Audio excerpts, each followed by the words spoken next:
Olá, tudo bem com você? Graça e paz. Hoje eu vou continuar com a minha meditação no Evangelho segundo escreveu o evangelista Mateus. Eu vou continuar no capítulo 12. Eu já fiz 2 vídeos a respeito do capítulo 12 e hoje eu vou concluir este capítulo que é maravilhoso. Eu já meditei até o versículo 37 e hoje eu vou meditar a partir do versículo 38 até o 50. Ele vai falar a respeito do sinal de Jonas, a estratégia de Satanás e a família de Jesus. Diz assim o evangelista Mateus: Então alguns escribas e fariseus replicaram: Mestre, queremos ver de tua parte algum sinal. Ele, porém, respondeu: Uma geração má e adúltera pede um sinal, mas nenhum sinal lhe será dado, senão o do profeta Jonas. Porque assim como esteve Jonas 3 dias e 3 noites no ventre do grande peixe, assim o Filho do Homem estará 3 dias e 3 noites no coração da terra. Ninivitas se levantarão no dia do juízo, ou no juízo, com esta geração e a condenarão, porque se arrependeram com a pregação de Jonas. E eis aqui está quem é maior do que Jonas. A rainha do sul se levantará no juízo e com esta geração e a condenará, porque veio dos confins da terra para ouvir a sabedoria de Salomão. E eis aqui está quem é maior do que Salomão. Então, primeiros versículos aí, a partir do 37, agora eu estou no 38, ele está falando justamente a respeito do sinal de Jonas. O que Jesus queria dizer com isso? Impressionante. E lembra que nos versículos anteriores, ele estava falando sobre a árvore e os seus frutos. E agora Jesus continua ainda falando com quem? Com os escribas e fariseus, ou seja, os intérpretes da lei e aqueles que seguiam a religião judaica, os fariseus. Naquela época existiam pelo menos 3 grupos: eram os fariseus, os saduceus, os zelotes. Tinha também o partido de Herodes, ou os herodianos, mas o grupo mais numeroso eram os fariseus, e juntamente com os fariseus estavam aí quem? Os escribas, os intérpretes da lei. E eles chegaram até Jesus e pediram para Jesus um sinal. Eles queriam um sinal extraordinário. Aqui a palavra sinal, ela quer dizer prodígio, milagre. Eles queriam ver um milagre para que Jesus provasse que realmente ele era o Messias. E Jesus, ele respondeu: uma geração má e perversa, um povo pervertido, um povo que tem um coração inclinado para fazer o mal. Eles estão pedindo sinal, mas eu não vou dar um sinal para este povo. Pode ver aqui, ó, nenhum sinal lhe será dado, a não ser o quê? Senão o do profeta Jonas. Qual é o sinal do profeta Jonas? O sinal do profeta Jonas é que Jonas, o profeta ali de Israel, aproximadamente mais de 700 anos antes de Cristo, antes da queda da Síria, que é a capital Nínive, provavelmente 790 anos antes de Cristo, se aproximado, não temos datas precisas. Este profeta, ele foi incumbido para levar a palavra do Senhor de arrependimento para os ninivitas. E Jonas, sabendo a fama do povo de Nínive, ele foi para um outro lugar. E quando ele tentou ir para um outro lugar, desobedecendo às ordens do Senhor, que está lá no livro do profeta Jonas, desobedecendo assim a ordem do Senhor, sobreveio uma grande tempestade no barco em que ele estava, ou no navio que ele estava, e depois de várias tentativas, os marinheiros, o capitão do navio foi obrigado a lançar Jonas ao mar. E quando ele foi lançado ao mar, veio um grande peixe. A Bíblia não diz que é uma baleia, mas um grande peixe. Não sabemos que peixe é este, onde a Bíblia se cala, eu também calo juntamente com ela. A Bíblia diz que é um grande peixe e não traz o nome. Então, se não temos o nome do peixe, fica somente um grande peixe. Ele engoliu Jonas. E Jonas diz lá que ficou 3 dias e 3 noites no ventre daquele grande peixe. Ao final dos 3 dias, após a oração de Jonas, ele foi vomitado em terra. E após ser vomitado na praia, ele foi até a grande cidade de Nínive e pregou arrependimento. E o povo daquela cidade se arrependeram dos seus pecados, e Deus não concluiu ou lançou o seu juízo sobre aquela cidade. Então, qual o sinal do profeta que Jesus falou assim, olha, senão o sinal do profeta Jonas? É que Jonas esteve 3 dias e 3 noites no ventre de um grande peixe, e que ao final desses 3 dias ele foi lançado para fora. E Jesus da mesma forma. Jesus morreria quando Jonas foi lançado ao mar ali, simbolicamente estava morrendo. O ventre do grande peixe simbolizando a terra, e o vomitar seria aí a ressurreição, que Jesus ele morreria, ficaria 3 dias no ventre da terra, no seio da terra, e ao final de 3 dias Jesus se levantaria dentre os mortos, e aí, a partir desse momento, estava iniciando a igreja de Cristo Jesus. Neste momento, todos os povos, pode ver que,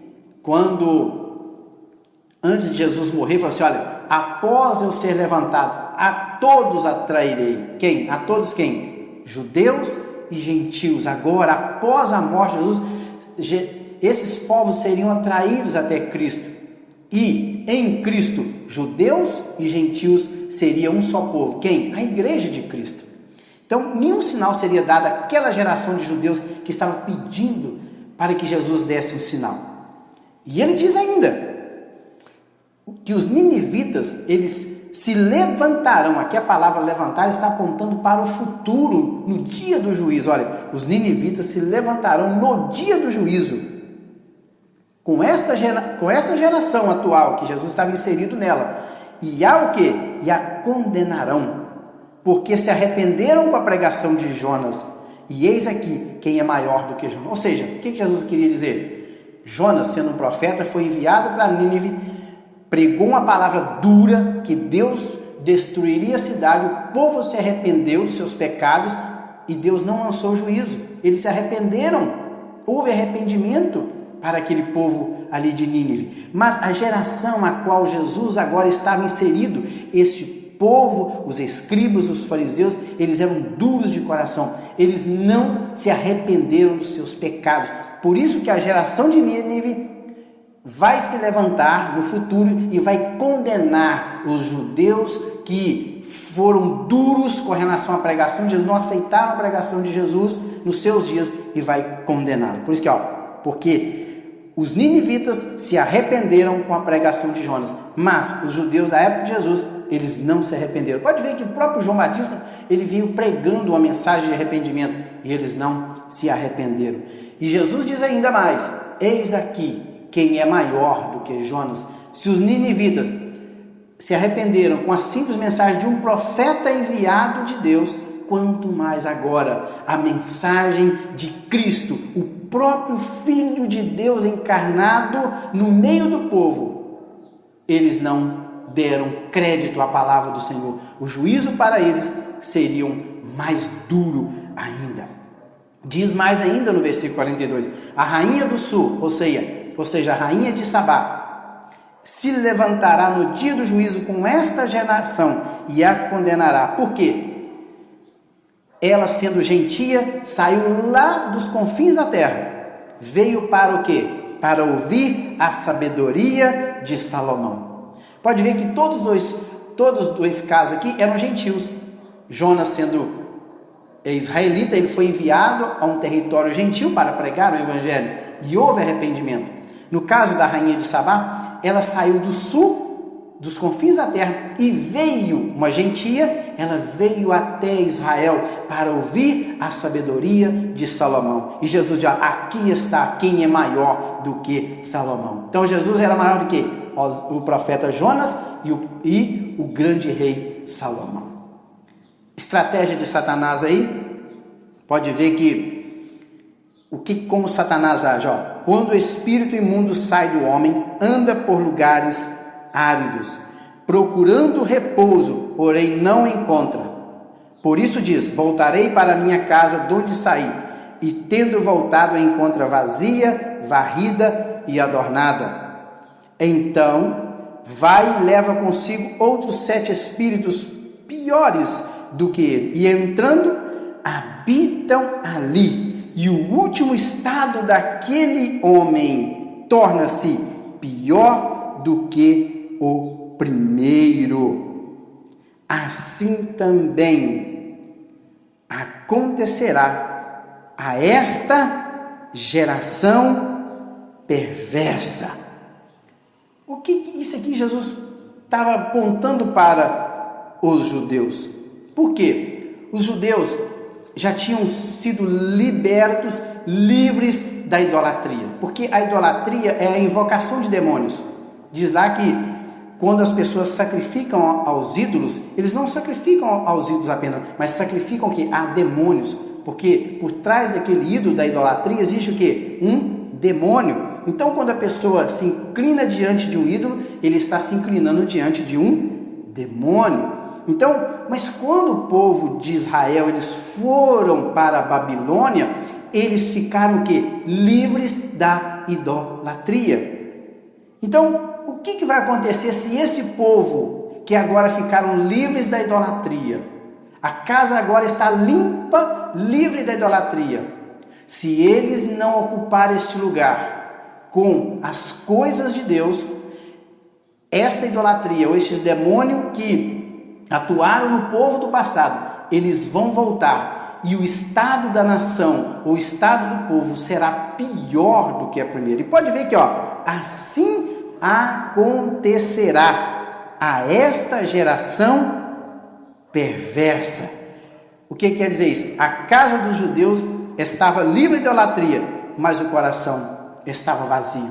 E este coração vazio precisava estar ocupado com alguma coisa, ou seja, com as coisas de Deus. Eles tinham ficado livres da idolatria, da adoração de demônios, mas os seus corações ainda estavam vazios, estavam precisando da presença de Cristo Jesus. Por isso Jesus, olha, assim também acontecerá com esta geração perversa. E Jesus falava ainda, versículo 46, Jesus falava ainda ao povo, e eis que sua mãe e seus irmãos estavam do lado de fora procurando falar-lhe. E alguém lhe disse: tua mãe e teus irmãos estão lá fora e querem falar-te. Porém ele respondeu aos que trouxeram o aviso: quem é minha mãe e quem são meus irmãos? E estendendo a mão para os discípulos, disse: eis minha mãe e meus irmãos, porque qualquer que fizer a vontade de meu Pai Celeste, este é meu irmão, irmã e mãe. Jesus aqui, com certeza, está falando da família dele, a família de Jesus. Quem é a família de Jesus? A família de Jesus são todos aqueles que fazem a vontade dele, todos aqueles que submetem a sua vontade. Vocês podem ver que lá em João, Evangelho segundo escreveu o evangelista João, o João que escreveu as 3 cartas e o livro do Apocalipse, lá no capítulo 7, versículo 5, diz lá que nem os seus irmãos criam nele, ou seja, o meio-irmão, filho de Maria com José, porque Jesus, ele era filho de Maria, mas obra do Espírito Santo, não teve a participação do homem chamado José. Então ele era meio-irmão, ou seja, irmão por parte de Maria. E estes irmãos que Jesus tinha ou teve, eles também não criam em Jesus. Então Jesus, diante daquele quadro ali que alguém fala assim, olha, tua mãe, os teus irmãos estão lá fora, eles querem falar contigo. E Jesus, olha, quem é a minha mãe? E quem são os meus irmãos? E quem são as minhas irmãs? Ou seja, a minha família é composta de todos aqueles que fazem a minha vontade. Como é maravilhoso isso aqui! Eu acho lindo esse texto, quando Jesus coloca todos aqueles que se submetem à sua vontade, todos aqueles que fazem a vontade do Senhor Jesus. A partir do momento em que essas pessoas reconhecem que Jesus morreu na cruz do Calvário e que veio a este mundo um dia, para quê? Para nos salvar, porque nós estávamos mortos em delitos e pecado, nós éramos pecadores.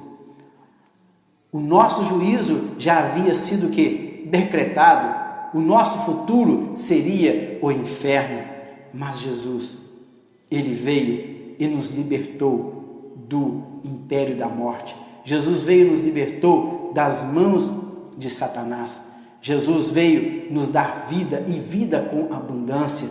E todos aqueles agora que fazem parte deste povo, eles também são chamados família de Jesus. Porque, versículo 50, encerrando, porque qualquer que fizer a vontade de meu Pai Celeste, este é meu irmão e minha irmã. Porque o Pai, Deus, através da adoção, agora nós somos adotados por Deus através da pessoa do Espírito Santo, somos chamados filhos de Deus, e quando nós somos chamados filhos de Deus, nós somos irmãos de Jesus e pertencemos à sua família. Está, portanto, aí, encerrando o capítulo 12 do Evangelho de Mateus. No próximo vídeo, eu estarei iniciando aí o capítulo 13 deste mesmo Evangelho. Fiquem com Deus e até o próximo vídeo.